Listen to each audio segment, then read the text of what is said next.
दोस्तों ये है भविष्य मालिका की बुक और इसमें से कुछ चीज़ें मैंने निकाला है।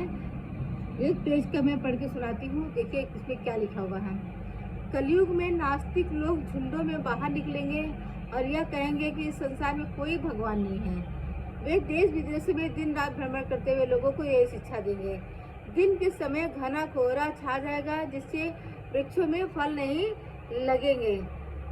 इंद्रदेव बहुत ही कम वर्षा करेंगे जिसके कारण प्राणियों का प्राणवायु उड़ जाएगा।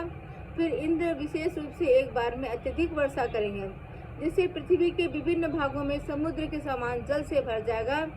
संसार में सभी फसलें नष्ट हो जाएंगी, प्राणीजन जर्जर असहाय हो जाएंगे।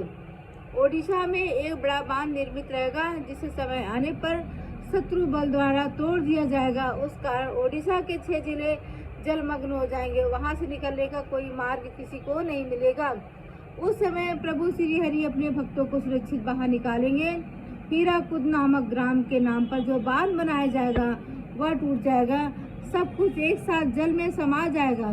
उस समय गंगा, बैतरणी, ब्राह्मणी नदियों का जल एक साथ उमड़ पड़ेगा। 7 समुद्रों का जल एकाकार होकर संगठित होगा और लोगों का संबल, आश्रय, सुरक्षा बहा कर ले जाएगा। केवल महानदी का एक ऊंचा भूभाग खुद शेष रह जाएगा जहाँ बालू चरे पर घोड़ों के खुरों के चिन्ह दिखाई देंगे। उस समय नदियाँ और नाले का जल रक्त रंजित दिखाई देंगे। योगिनियाँ की खा खा ध्वनि गूंजेगी। वैज्ञानिक यंत्र अचल निष्क्रिय हो जाएंगे। केवल हरि का चक्र घूमता रहेगा।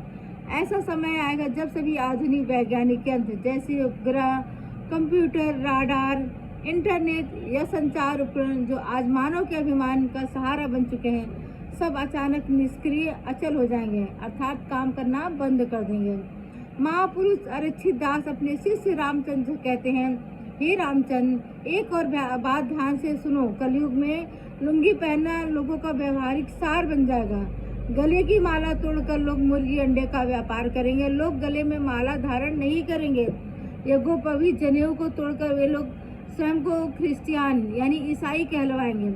धर्म अधर्म का किसी का कोई विचार नहीं रहेगा। ये सब लोग काल के मुख में पड़कर मृत्यु के प्राप्त हो जाएंगे। महापुरुष अरक्षित दास अपने शिष्य रामदास से कहते हैं, हे रामदास सुनो, जब पृथ्वी पर 7 दिन और 7 रात घना अंधकार छाएगा तब स्त्रियों का गला फट जाएगा। वे उस रात्रि के रूप में स्वयं योगिनियों के रूप में विनाश करेंगे।